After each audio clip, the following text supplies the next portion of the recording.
तुम्हाला एक उदाहरण म्हणून सांगतो. पूर्वी काय होतं, आपल्या गावाकडं गारा बांधणारे लोक यायचे बघा. तर आमच्या गावाकडे देखील येते. मग ते कोण असायचे? धनगर समाजाचे असायचे. मग धनगर समाज तुम्हाला सांगतो, मेंढ्या सांभाळत सांभाळत काय करायचा, प्रत्येक ठिकाणी सगळ्या गावाचे शेती कुठे त्यांना माहीत असायची. मग आमच्या घरी ते यायचे. तुम्हाला एक उदाहरण किस्सा सांगतो. मग घरी आल्याच्या नंतर आमच्या घरी कोण असायचं? आमच्या आजी असायच्या. मग गारा बांधणारे आल्याच्या नंतर आजीला म्हणायचं, आजी तुमच्या गारा बांधायच्या का 2 शेताच्या? मग आजीला प्रश्न विचारायचे.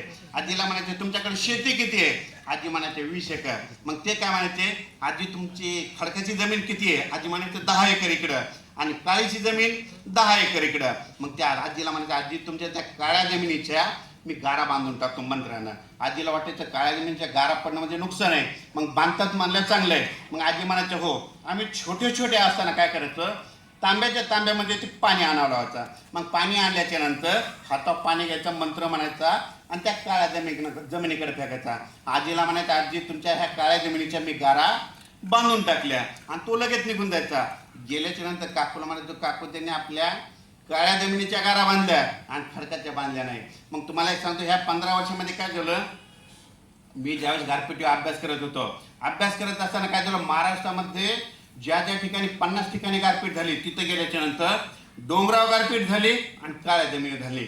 मग माझ्या लक्षात आलं की जिथं जिथं खडकाची जमीन आहे तिथं गारपीट होते आणि काळ्या जमिनी होत नाही, हे लक्षात आलं. मग नंतर मी काय केलं, ते गार पगार जो होता त्याच्या घरी गेलो, त्याला शोध काढून घरी गेलो. म्हणलं तुम्ही आमच्या घरी येत होता, आमच्या काळ्या जमिनीच्या गारा बांधत होता आणि खडकाच्या बांधत नव्हता, मला त्याचं शास्त्रीय कारण सांगा. मला तर माहीतच होतं. मग मला त्याने ते सांगितलं, जिथं जिथं ब्लॅक सॉईल असते काळी जमिनी तिथं गारपीट होत नाही आणि खडकाच्या ठिकाणी होते, हे तुम्ही कायमचं लक्ष घ्या. तुम्हाला एक सांगू इच्छितो, नेमकी गारपीट कुठं होते तुम्हाला सांगतो. गारपीट नेमकी एखादा डोंगर असेल तर डोंगरावर होते, आणि डोंगराच्या बाजूला 1 किलोमीटरनं काळीची जमीन असली तिथं कमी होणार, हे कारण लक्षात घ्यायचं. एखादं तळं असं, तळ्याच्या 4ही बाजूनं 1 किलोमीटरच्या अंतरानं गारपीट होते, हे कारण लक्षात घ्यायचं. एखादा कॅनल असं, कॅनलच्या बाजूला इकडून 1 किलोमीटर, इकडून 1 किलोमीटर, त्या पट्ट्यामध्ये गारपीट होते, म्हणजे हे एक लक्षात घ्यायचं. त्याच्यानंतर तुम्हाला एक सांगू इच्छितो, एखादी नदी असं, नदीच्या बाजूला इकडून 1 किलोमीटर आणि इकडून 1 किलोमीटर, त्या पट्ट्यामध्ये गारपीट होते, हे लक्षात घ्यायचं.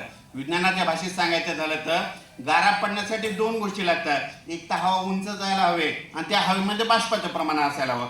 पण आतापर्यंत 2019 नंतर महाराष्ट्रामध्ये इतकी गारपीट वाढली, तुम्ही एका तज्ज्ञाला विचारा, कोणी सांगणार नाही. तुम्हाला एक सांगतो, आतापर्यंत इकडं अफगाणिस्तान आहे, अफगाणिस्तानचं बाष्प आपल्याकडे कधीच येत नव्हतं. पण काय होईल, आपल्याकडे झाडं नसल्यामुळे इथं ऊन तापले, ऊन तापल्यामुळे हवेचे केंद्रात तयार होतात आणि ते बाष्प खिचण्यात आल्यामुळं महाराष्ट्रामध्ये गारपीट वाढली. भविष्यामध्ये ही गारपीट कमी करायची असेल तर झाडं लावावं लागते. झाडं लावा, पृथ्वीचं तापमान कमी करा. मग तुम्हाला एक सांगतो, हे तापमान कशामुळे वाढलं, तापमान वाढायला सांगतो, हे सिमेंटचे घर झाले, सिमेंटचे जंगल झाले. भविष्यामध्ये तुम्हाला सांगतो, आमच्या परभणीचं आता कालचं तापमान 48 पर्यंत गेलं होतं या वर्षी उन्हाळ्यात. आणि तुम्हाला सांगतो, मी वाघा बॉर्डरला गेल्याच्या नंतर 52°C तापमान होतं, म्हणजे इथपर्यंत.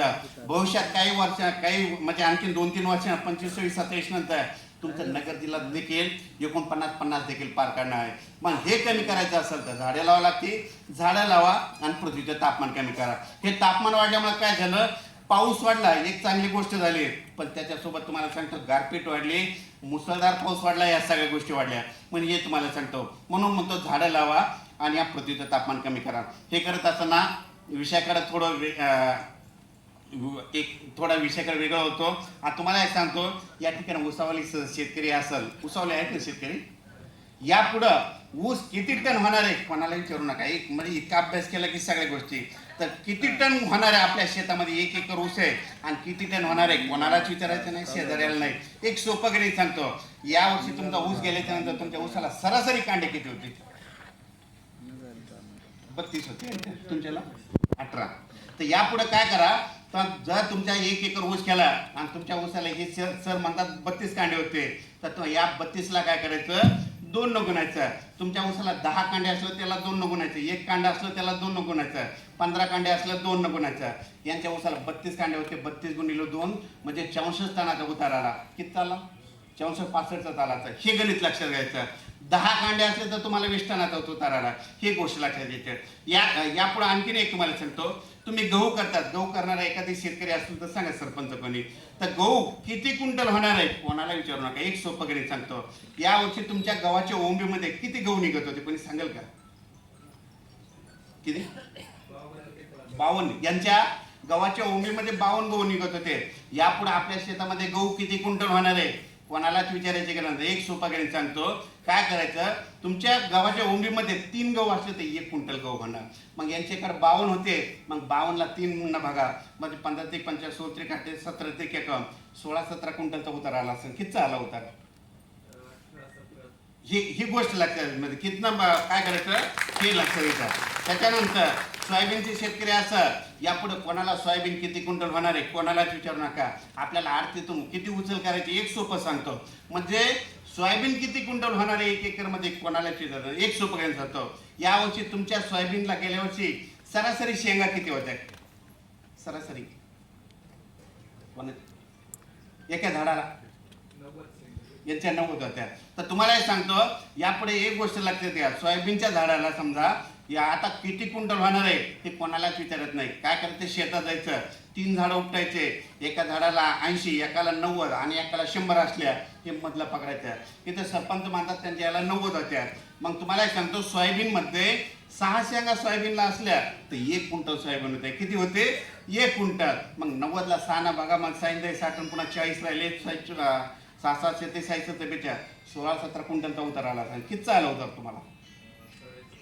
14.5. ही गोष्ट लक्षात घ्यायची. म्हणजे ॲक्युरेट सांगायला आहे. ह्या गोष्टी आणखी खूप काय माहिती आहे, तर तुम्हाला सांगतो वेळ खूप झालेला आहे. तर यापुढे तुम्हाला सांगतो, पाऊस मी मागच्या वेळेस तुम्हाला सांगितलं होतं का, अंदाज सांगितलं होता यावर्षी जूनमध्ये पाऊस, जूनपेक्षा जुलैमध्ये जास्त पाऊस पडणार आहे, ऑगस्टला कमी राहणार आहे, सप्टेंबर ऑक्टोबरला जास्त राहणार आहे. आणि तुम्हाला स्वेटर कधी घालायचं ते सांगतो. 5 नोव्हेंबरला स्वेटर घालावं लागते, म्हणजे 5 नोव्हेंबरला थंडी येणार आहे, म्हणजे हे अंदाज व्यक्त करतो. परत ते कांद्याचं आमच्या भागात नाही, त्याचा नंतर अभ्यास केला तुम्हाला सांगतो.